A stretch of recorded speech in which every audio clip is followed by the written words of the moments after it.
Level up to survive के episode 8 के साथ हाजिर हूँ। तो लास्ट एपिसोड के एंड पे हमने देखा था बोबैन और लीजी के दरमियान में फाइट स्टार्ट हो जाती है। वो दोनों यहाँ पर एक दूसरे को चैलेंज कर रहे हैं। लीजी के पास तो एक मिशन है कि उसे यहाँ पर बोबैन को हराना है, तो उसे खोया हुआ मैप मिलेगा कि बोबैन के पास एक वजह है लीजी को हराने की कि अगर वो यहाँ पर इसको हरा देगा तो बदले में उसे सैली मिलेगी। दोनों यहाँ पर इस फाइट में अपना जी जान लगाने वाले हैं। लीजी सबसे पहले आगे बढ़कर बोबैन के चेहरे के ऊपर पंच मारने लगता है, लेकिन बोबैन अपनी शैडोज की पावर को यूज करते हुए जल्दी से घूमकर उसके पीछे वाली साइड पर चला जाता है। तो लीजी भी हमारा जल्दी से पीछे की तरफ घूमता है और अपने पाँव को घुमाते हुए उसे एक जबरदस्त किक मारने की कोशिश करता है, लेकिन बोबैन बड़ी आसानी के साथ उसके पाँव के अटैक को भी अवॉइड कर लेता है। बोबैन क्योंकि एक शैडो स्वर्ड्समैन है, इसी वजह से वो यहाँ पर शैडोज की पावर को यूज कर सकता है। वो अपने मल्टीपल शैडोज क्रिएट कर सकता है और शैडो मूवमेंट्स को भी यूज कर सकता है। तो बड़ी स्पीड के साथ शैडोज के साथ पीछे की तरफ हट जाता है। तो बोबैन पीछे हटने के बाद सैली से कहता है, सैली तुम्हारा बॉयफ्रेंड तो बहुत ज्यादा वीक है, इसके बदले में तुम्हें मुझे चूज करना चाहिए था। तुमने एक बहुत ही कमजोर लड़के को अपना बॉयफ्रेंड चुना है। ली भी इस बात से काफी ज्यादा हैरान होता है। ली कहता है, ये बंदा कब से मेरे अटैक को सिर्फ डिफेंड ही कर रहा है, ये मेरे ऊपर अटैक क्यों नहीं कर रहा? कहीं ऐसा तो नहीं है कि ये यहाँ पर कोई और प्लान बना रहा है, या फिर ऐसा है कि इसकी अटैक पावर कम है, इसी वजह से ये मेरे ऊपर अटैक नहीं कर रहा। सैली फिर से आगे बढ़ती है और ली से कहती है, ली मुझे लगता है कि तुम्हें अभी भी यहाँ से वापस चला जाना चाहिए। मैं इनके साथ चली जाती हूँ, जाकर ग्रैंडपा उबरे को लेकर आओ। ग्रैंडपा उबरे इस लड़की से मुझसे वापस ले लेंगे कि इस गाँव में सिर्फ एक ग्रैंडपा ही है जो कि इसको हरा सकते हैं। इस गाँव में और कोई भी इतना स्ट्रॉन्ग नहीं है।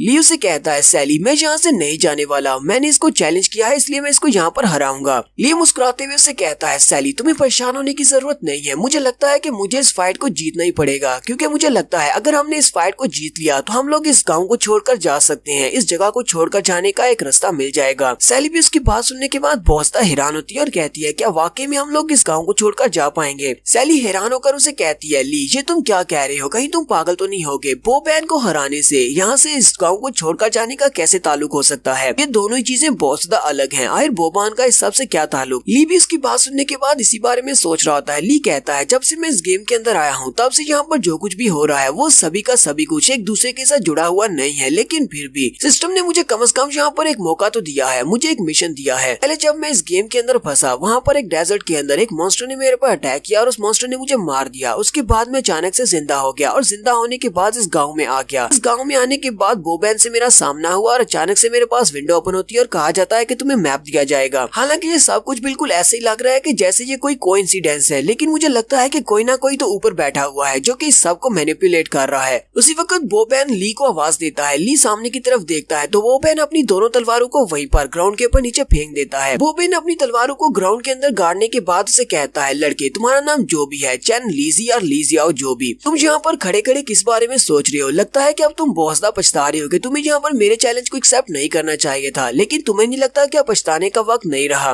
लीजी उसे कहता है, तुम्हें किसने कह दिया कि मैं यहाँ पर तुमसे डर रहा हूँ? डर तो तुम रहे हो, तुम्हारे ऊपर डायरेक्ट अटैक कर रहा हूँ, लेकिन तुम सिर्फ डिफेंडिंग के अलावा कुछ भी नहीं कर रहे। तुम्हें वाकई में इतना ज्यादा डर लग रहा है कि तुम मेरे ऊपर अटैक करके मुझे हरा नहीं पाओगे, और तुमने अपने वेपन्स को क्यों छोड़ दिया है? कहीं ऐसा तो नहीं है कि तुम मुझसे डर रहे हो? बोबैन उसे कहता है, नहीं मैं तुमसे डर नहीं रहा, मैं तो बस इस बारे में सोच रहा हूँ कि तुम्हारे जैसे कचरे के साथ जिसके पास कोई वेपन भी नहीं है उसके साथ फाइट करने से मेरी शान में कमी आएगी, इसलिए मैंने सोचा है क्यों ना हम लोग यहाँ पर एक बराबरी का मुकाबला करें। और फिर साथ ही वो अपनी दोनों तलवारों में से अपनी एक तलवार को उखाड़ता है और कहता है, ये लो मेरी एक तलवार तुम यूज कर सकते हो। कहीं ऐसा ना हो कि गांव वाले इस बारे में सोचे कि यहाँ पर बोबैन जो कि गांव का सबसे स्ट्रॉन्गेस्ट फाइटर है उसने एक कमजोर से लड़के को बुली किया है। यहाँ पर हम दोनों में फेयर फाइट होनी चाहिए, तुम्हारे पास भी एक वेपन होना चाहिए। वो अपनी तलवार को उसकी तरफ फेंक देता है। लीजी उसकी तलवार को कैच कर लेता है और कहता है, ये तो बहुत ही अच्छा हो गया। बोबैन के दोनों साथी भी ये देखकर बहुत ज्यादा हैरान होते हैं और कहते हैं, लगता है कि हमारा बॉस इस बार कुछ ज्यादा ही सीरियस है, लेकिन इसने ये काम तो कुछ ज्यादा ही अच्छा कर दिया। सैली भी सोच रही होती है, चलो शुक्र है कि इसने अपनी तलवार तो उसको दे दिया। तो ली उसकी तलवार को अपने हाथ में पकड़ने के बाद उसे कहता है, तुम्हें देखकर लगता तो नहीं है कि तुम एक ऐसे इंसान हो जो कि रूल्स को फॉलो करते होगे, तुम तो शक्ल से एक टपोरी लगते हो, लेकिन फिर भी तुम्हारा बहुत बहुत शुक्रिया कि तुमने अपनी एक तलवार मुझे दे दी। मैं उस अटैक को नहीं भूल सकता अभी थोड़ी देर पहले जो तुमने मेरे पर स्नीक अटैक किया था। वो बेन चिल्लाकर उसे कहता है, कौन सा स्नीक अटैक? मैंने कोई स्नीक अटैक नहीं किया, तुम्हारा ही ध्यान मेरी तरफ नहीं था, मैं तो बस वहाँ पर उस लड़की के सामने शो ऑफ कर रहा था। ली उसे कहता है, अच्छा ठीक है अब रोना बंद करो, चलो फिर हम यहाँ पर फाइट करते हैं। जबकि हम दोनों के पास ही वेपन्स हैं, तो फिर यहाँ पर हम दोनों फाइट करते हैं, जो भी जीते या हारे के बाद रोना मत। ली कहता है, चाहे कुछ भी हो जाए मुझे यहाँ पर इसको हराना ही पड़ेगा क्योंकि मुझे वो नक्शा चाहिए। जबकि बोबैन उसे कहता है, चलो मैं तुम्हें यहाँ पर दिखाता हूँ कि आखिर शैडो एबिलिटी की रियल पावर क्या होती है। ली बड़ी स्पीड से भागता हुआ आगे की तरफ बढ़ता है बोबैन के ऊपर अटैक करने के लिए, जबकि बोबैन वहीं पर खड़ा होता मुस्कुरा रहा होता है। ली जैसे ही अपनी तलवार को घुमाते हुए उसके ऊपर अटैक करता है, बो बैन की बॉडी वहीं पर शैडो में चेंज हो जाती है और वो शैडो में चेंज होने के बाद अपनी तलवार को घुमाते हुए ली के ऊपर अटैक कर देता है। ली भी अपनी तलवार को सामने करते हुए बड़ी जल्दी से उसके अटैक को ब्लॉक करता है, क्योंकि अगर वो उसके अटैक को ब्लॉक नहीं करेगा तो वो मारा जाएगा। तो ली उसके अटैक को ब्लॉक करके सामने की तरफ ही देख रहा होता है कि उसी वक्त बो बैन की आवाज उसे पीछे से आती है। बो बैन उसे कहता है, ली तुम कहाँ पर देख रहे हो, चल ली जाओ, जल्दी से पीछे की तरफ देखो। ली पीछे की तरफ देखता है तो बो बैन उसके पीछे की तरफ भी होता है, क्योंकि बो बैन ने यहाँ पर अपना सेकंड क्लोन भी जनरेट किया है और वो दोनों क्लोन्स उसके ऊपर अटैक कर रहे हैं। एक उसके ऊपर सामने से उसके ऊपर अटैक करके उसको ब्लॉक कर रहा है, जबकि दूसरा उसके पीछे वाली साइड से उसके ऊपर अटैक करता है। ये जल्दी से सामने वाले को सामने की तरफ धक्का देता है और अपनी तलवार को घुमाते हुए पीछे की तरफ करते हुए पीछे वाले के अटैक को ब्लॉक करता है। और साथ ही यहाँ पर बो बैन अपनी शैडो मूवमेंट्स को यूज कर रहा है, तो ली को यहाँ पर कुछ भी समझ नहीं आ रही कि कब वो कहाँ से अटैक कर दे, क्योंकि वो शैडोज की पावर को यूज कर सकता है। सैली भी इस बात से बहुत ज्यादा घबरा जाती है और कहती है अब यहाँ पर क्या होने वाला है। ली ने जैसे वहाँ पर उसके अटैक को ब्लॉक किया था, बो बैन पीछे वाली साइड पर आकर उसके कंधे के ऊपर एक स्ट्राइक लगाकर पीछे हट जाता है। इस वजह से ली का कंधा जख्मी हो जाता है और उसका ब्लड निकलना शुरू हो जाता है। साथ ही ली के पास विंडो ओपन होती है और उसे कहा जाता है तुम्हारी एचपी 300 पॉइंट्स के हिसाब से कम हो गई है, अब तुम्हारे पास सिर्फ 700 पॉइंट्स एचपी रह गई है। अगर तुम्हारी एचपी 300 से कम हो जाती है तुम्हारा मिशन ऑटोमेटिकली फेल हो जाएगा। बो बैन ली के ऊपर अटैक करने के बाद पीछे हट जाता है और उसे कहता है अभी भी वक्त है, अपनी हार मान लो, क्योंकि चाहे तुम यहाँ पर कुछ भी कर लो ये तुम्हारे लिए पॉसिबल ही नहीं है कि तुम यहाँ पर मुझे हरा दो, क्योंकि तुम्हारे पास तो कोई एबिलिटीज है ही नहीं। तो ली के पास फिर से एक विंडो ओपन होती है और उसे कहा जाता है तुम यहाँ पर अपनी हीलिंग एबिलिटीज को यूज करना चाहोगे। ली बो बैन से कहता है नहीं, मैं यहाँ पर हार नहीं मानूंगा। फिर साथ ही वो अपनी विंडो की तरफ देखता है जहाँ पर उसे कहा जाता है क्या तुम अपनी इंजरीज को हील करने के लिए अपनी हीलिंग एबिलिटीज को यूज करना चाहते हो। ली कहता है हाँ मैं इनको यूज करना चाहता हूँ। जैसे वो वहाँ पर हीलिंग एबिलिटीज को यूज करता है उसी वक्त उसकी बॉडी हील हो जाती है। उसकी पूरी बॉडी के ऊपर ग्रीन कलर का ओरा निकलता है जिससे उसके जख्म हील हो जाते हैं। जबकि बो बैन के दोनों दोस्त हंसना शुरू कर देते हैं और कहते हैं तो इस लड़के के पास भी एबिलिटीज है, ये लड़का तो एक हीलर है, इसके पास हीलिंग की एबिलिटीज है, कि ये लड़का इतना बड़ा बेवकूफ कैसे हो सकता है। एक हीलर एक शैडो स्वॉर्डमैन का मुकाबला कैसे कर सकता है, एक हीलर तो सिर्फ हील कर सकता है, उसके पास अटैक पावर नहीं होती। तो बो बैन को भी जब पता चलता है कि इसके पास हीलिंग की एबिलिटीज है, वो जल्दी से पीछे की तरफ घूम जाता है और उससे कहता है ली जल्दी से यहाँ से चले जाओ, सैली को छोड़कर यहाँ से वापस चले जाओ, कि अब मैं तुम्हारे साथ फाइट नहीं करूंगा, तुम्हारे पास तो हीलिंग की एबिलिटीज है, हीलिंग की एबिलिटीज वाला बंदा फाइट नहीं कर सकता और शैडो स्वॉर्डमैन को तो कभी नहीं हरा सकता, इसलिए मैं तुम्हें यहाँ पर एक मौका देता हूँ, यहाँ से चले जाओ, मैं तुम्हें जिंदा छोड़ देता हूँ। ली उसे कहता है मुझे लगता है कि तुम्हें बहुत ज्यादा डर लग रहा है कि कहीं कोई हीलर तुम्हें यहाँ पर हरा ना दे और सैली के सामने तुम्हारी इंसल्ट हो जाए। बो बैन उसकी बात सुनने के बाद बहुत ज्यादा गुस्सा हो जाता है और उसे कहता है अभी तुमने क्या बकवास की। ली उसे कहता है मैंने कहा कि यहाँ पर मेरा टाइम वेस्ट करना बंद करो, अगर फाइट करनी है तो मुझसे फाइट करो। और वो जल्दी से अपनी तलवार को उसके सामने करता है, जबकि वो बो बैन भी वहीं पर रुक जाता है और कहता है चलो ठीक है, लगता है कि तुम्हें मरने की बहुत ज्यादा जल्दी है तो फिर तुम्हें मौत दे देते हैं। और वो वहीं पर अपने शैडो क्लोन्स क्रिएट करता है। इस बार वो अपने 2 शैडो क्लोन्स बना लेता है, उसके शैडो क्लोन्स भी बिल्कुल उसी के जैसे होते हैं।